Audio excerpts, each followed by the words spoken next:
Hello everyone, आज मैं आपको इस वीडियो के थ्रू समझाने जा रहा हूँ कि स्टॉक मार्केट का मूवमेंट किस तरह होता है।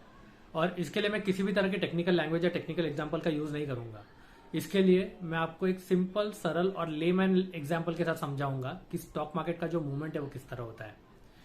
और इसके लिए जो मैं एग्जाम्पल लेने वाला हूँ वो होगा ग्रोसरीज का, और ग्रोसरीज में भी स्पेसिफिकली टोमेटो का। आपको तो पता है कि टोमेटो एक कितनी इंपॉर्टेंट ग्रोसरी है। शायद ही कोई फूड होगा जहां पर टोमेटो का इन्वॉल्वमेंट नहीं होगा, और क्योंकि वो इतनी इंपॉर्टेंट है इसलिए उसका एग्जाम्पल लेना यहाँ बनता भी है। तो स्टार्ट करते हैं एग्जाम्पल के साथ कि समझिए कि मान लीजिए कि टोमेटो अभी जो मार्केट में है वो 30 रुपीज पर केजी पे सेल हो रहा है। अब कल उठ के अगर कोई अनयूजुअल सिनेरियो आ जाता है, जैसे टोमेटो की अगर समझो सप्लाई बंद हो जाती है, सप्लाई कम हो जाती है, तो इससे क्या होगा? सप्लाई कम होने की वजह से मार्केट में टोमेटोज कम होंगे, लेकिन उसकी डिमांड तो अफेक्ट नहीं होने वाली। डिमांड तो रहने ही वाली है क्योंकि वो एक इंपॉर्टेंट ग्रोसरी है। तो क्योंकि उसकी डिमांड है बट सप्लाई नहीं है, इस वजह से क्या होगा? प्राइसेस उसके बढ़ते जाएंगे। अब वही समझो 30 रुपए किलो का टमाटो आपको 100 रुपीज पर केजी मिल रहा है, लेकिन क्या आपको लगता है ये 100 रुपीज पर केजी वाला जो रेट है ये सस्टेनेबल है? नहीं, ये सस्टेनेबल नहीं है, क्योंकि कल जब उसकी सप्लाई नॉर्मल हो जाएगी तब यही रेट फिर से 30-35 पर आकर सेटल हो जाएगा। अब इसका मतलब ये नहीं है कि जो रेट है वो आगे बढ़ने नहीं वाला, वो बढ़ेगा, जरूर बढ़ेगा, क्योंकि टमाटो क्योंकि एक कमोडिटी है, उसका जो ग्रोथ रेट है वो इन्फ्लेशन रेट की तरह होता है। आज से 15-20 साल पहले जो टमाटो है वो 5 रुपीज केजी बिकता था, वही टमाटो आज आपका 30 रुपीज पर केजी बिक रहा है। तो 5 to 30 जो तो मूवमेंट हुई है ना, तो देयर इज नो रीजन कि 30 से आगे मूवमेंट नहीं होगी। लेकिन इसके आगे जो ऊपर मूवमेंट होगी वो रैशनल होगी, वो ऐसी मूवमेंट नहीं होगी कि 30 to 100 चला गया और 100 to फिर से नीचे आ गया। तो इस एग्जाम्पल के साथ मैं समझाना क्या चाह रहा हूं कि जब भी कोई अनयूजुअल ग्रोथ होती है तो वो सस्टेनेबल नहीं होती, वो वहां से नीचे आने वाली होती है। उस ग्रोथ को नीचे आना ही पड़ता है, रिवर्स होना ही पड़ता है। लेकिन जब कोई ग्रोथ किसी रीजन के साथ होती है तो वो सस्टेनेबल होती है, क्योंकि उसके पीछे एक लॉजिकल रीजन है, उसके पीछे एक रैशनल है। उसी तरह स्टॉक मार्केट का मूवमेंट भी लिंक्ड है कि स्टॉक मार्केट मूवमेंट जो है वो कई कारणों पर आधारित होता है, जैसे कि डिमांड सप्लाई, वॉल्यूम ट्रेडिंग, फिर न्यूज बेस्ड होते हैं, फिर परफॉर्मेंस बेस्ड मूवमेंट्स होते हैं, कई सारे रीजन होते हैं। तो जब भी कोई अनयूजुअल राइज दिखता है आपको स्टॉक मार्केट में, तब आपको समझ में आ जाना चाहिए कि ये जो अनयूजुअल राइज है ये कभी ना कभी रिवर्स होने वाला है। ये जो ग्रोथ है ये रिवर्स होने वाली है, मतलब जो भी मार्केट एक लेवल पे पहुंचा वहां से नीचे आएगा। जैसे आपने देखा कि कोविड में मार्केट लेवल था 25,000, 30,000 या 35,000 के लेवल्स तक था कोविड में, ठीक है।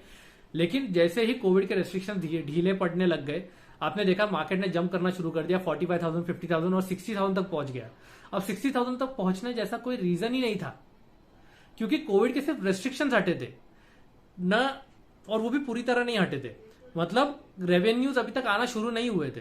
कोविड के पहले जो कंपनीज के रेवेन्यूज थे, जो परफॉर्मेंसेस थे, वो अभी भी इंपैक्टेड ही थे। अभी तक कोई भी ऐसा मूवमेंट नहीं हुआ था कि बाबा कंपनीज का सेल्स अचानक बढ़ गया हो, जो प्री कोविड लेवल था उस तक पहुंच गया हो, या जो प्रॉफिट्स थे वो प्री कोविड लेवल तक पहुंच गए हो। ऐसा कोई भी मूवमेंट नहीं हुआ था, बट फिर भी मार्केट इतना मूव हो गया। वो क्यों हो गया? क्योंकि एक पॉजिटिव सेंटीमेंट मार्केट में फ्लो होने लग गया कि अब क्योंकि मार्केट खुल रहा है तो बिजनेसेस रिवाइव होंगे, और बिजनेस रिवाइव होंगे तो रेवेन्यू और प्रॉफिट देखने को मिलेगा।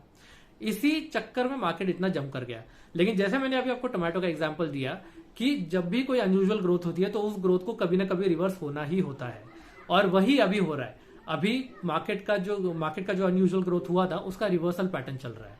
तो 60,000 तक की जो ग्रोथ थी उसके पीछे कोई रैशनल नहीं था, इसलिए अब मार्केट मूव होके यहां तक आया है।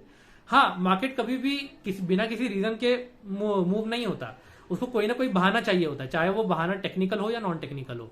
तो उसी तरह अभी भी करेक्ट होने का एक बहाना मिल गया कि रशिया यूक्रेन का वॉर चल रहा है, इन्फ्लेशन रेट हाई है क्योंकि डिमांड सप्लाई अफेक्टेड है, नॉल एक्सेट्रा एक्सेट्रा।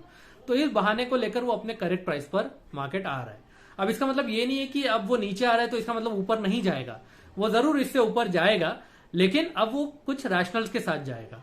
मतलब जब जैसे जैसे कंपनी की परफॉर्मेंसेस इंप्रूव होगी, जैसे रेवेन्यूज इंप्रूव होंगे, जैसे प्रॉफिटेबिलिटी इंप्रूव होगी, उसके साथ वो ऊपर जाएगा। अब ये जो ग्रोथ होगी ना, ये सस्टेनेबल ग्रोथ होगी, क्योंकि इसके पीछे लॉजिक है, इसके पीछे रैशनल्स है। जिस ग्रोथ के पीछे कोई रैशनल या लॉजिक नहीं होता है वो ग्रोथ कभी भी टिक नहीं पाएगी। आपने 2021 में देखा होगा हर आईपीओ हिट हुआ है, मतलब जिसके फाइनेंशियल्स खराब थे, जोमेटो, पेटीएम जैसे, मतलब जिनके पीछे कोई लॉजिक ही नहीं था कि इनकी प्राइसिंग इतनी क्यों है, वो आईपीओ भी हिट हुए हैं और लिस्टिंग के बाद वो बढ़े हैं। हालांकि पेटीएम करेक्ट हो गया था, बट फिर भी ऐसे कई और भी एग्जाम्पल्स है आईपीओ के वो बढ़ गए थे। वो क्यों बढ़ गए थे? क्योंकि मार्केट में एक पॉजिटिव सेंटीमेंट था और उस पॉजिटिव सेंटीमेंट का बेनिफिट उन आईपीओ को मिला है। वरना मैं अगर आपको एग्जांपल दूं, एसबीआई कार्ड जो कि एक सबसे बड़ी क्रेडिट कार्ड कंपनी है, उन्होंने अपना आईपीओ निकाला था मार्च 2020 में, और अगर आपको याद होगा कोविड उस वक्त हिट हुआ था। अब एसबीआई कार्ड का सबसे बड़ा मार्केट शेयर है, उसके बाद भी वो हिट नहीं हो पाया लिस्टिंग के बाद। क्यों? क्योंकि मार्केट का सेंटीमेंट नेगेटिव हो गया था कोविड की वजह से। इस वजह से जिस आईपीओ को हिट होना चाहिए था, जिसके नंबर अच्छे थे, वो आईपीओ भी नीचे था। तो लास्ट ईयर जो लोगों ने पैसा अर्न किया है वो सिर्फ और सिर्फ सेंटीमेंट के बेस पर अर्न किया है, उस ग्रोथ के पीछे किसी भी तरह का रैशनल नहीं था। तो अब ये जो प्राइस करेक्ट हो रहा है, ये प्राइस करेक्ट होना नेचुरल था, क्योंकि अनयूजुअल ग्रोथ जैसे मैंने कहा वो रिवर्स होने ही वाली है। तो आपको इस ग्रोथ रिवर्सल पे डरने की जरूरत नहीं है, क्योंकि यहां से वो आगे बढ़ेगा। जैसे मैंने आपको टोमेटो का एग्जांपल दिया कि 30 रुपीज पर केजी से वो ऊपर जाएगा, बट वो एक इन्फ्लेशन रेट के साथ जाएगा। बट मार्केट का जो ग्रोथ है वो हायर लेवल पे होता है, मार्केट की जो ग्रोथ रेट है वो ज्यादा होती है, तो इसका ये भी ऊपर जाएगा, बट ये अब रैशनल के साथ ऊपर जाएगा। तो आपको सिर्फ इस वक्त पेशेंस रखने की जरूरत है। अगर आप इस वक्त पेशेंस रखते हो तो आपको इसका फायदा जरूर आगे आने वाले 2-3 सालों में होगा। अगर आप अपनी इन्वेस्टमेंट बढ़ाने की कैपेसिटी रखते हो तो प्लीज अपनी इन्वेस्टमेंट बढ़ाइए, क्योंकि इस लेवल पे इन्वेस्टमेंट मिलना पॉसिबल नहीं होगा आज से 4-5 साल के बाद। इतना तो करेक्ट नहीं होगा, तब भी मार्केट करेक्ट होगा, बट इतना करेक्ट नहीं होगा कि फिर 50-55 पर आकर रुक जाए। ठीक है, तो अगर आप बढ़ा सकते हो तो बढ़ाइए, अगर नहीं बढ़ा सकते हो तो अननेसेसरी पैनिक में अपनी इन्वेस्टमेंट सेल ऑफ मत करिए, जैसे 2020 में लोगों ने ऑलरेडी किया है। तो आप प्लीज अपनी इन्वेस्टमेंट को स्टिक रहिए। अनटिल आपको पैसे की जरूरत हो तब तक आप उस पर ज्यादा सोचिए मत। ठीक है, अगर परफॉर्मेंस बेस्ड इशू है तो ही आप उसको हाथ लगाइए, उसको शिफ्ट करिए, otherwise stick to your investment. Good quality investment रखिए, आपको 100% ग्रोथ मिलेगी। ऐसा कोई रीजन नहीं है जो मार्केट 60,000 पे जाकर नीचे आया है तो वो वापस 60,000 पर ना जाए। ये सेम सिनेरियो 2017 में रह चुका है। 2017 में जब मार्केट बहुत ओवरग्रो हो गया था और जब 18-19 में करेक्ट हो गया था, तब भी लोगों को एक तरह का नेगेटिव सेंटीमेंट था, पर ऐसा नहीं है। आज आप देखिए वही मार्क तोड़कर एक नया मार्क अचीव कर लिया है। तो जो लेवल्स हैं वो बढ़ते ही जाएंगे आगे जाके। मार्केट कभी रुकने नहीं वाला या मार्केट कभी कम नहीं होने वाला, आगे जाकर वो बढ़ते ही जाएंगे।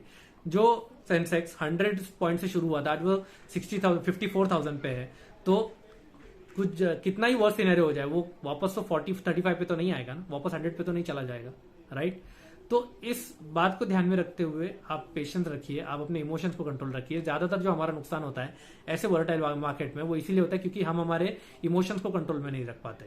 तो अगर आप अपने इमोशंस को कंट्रोल में रखेंगे तो जरूर आप प्रॉफिट्स अर्न करेंगे और वेल्थ क्रिएट करेंगे।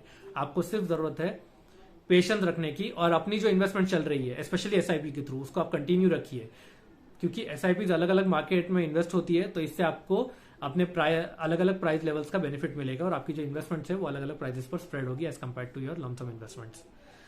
तो आई होप आपको ये वीडियो अच्छा लगा हो, और अगर आपको ये समझने में आसानी हुई हो तो do share it with your other friends as well जिनको आसान लैंग्वेज में समझना हो।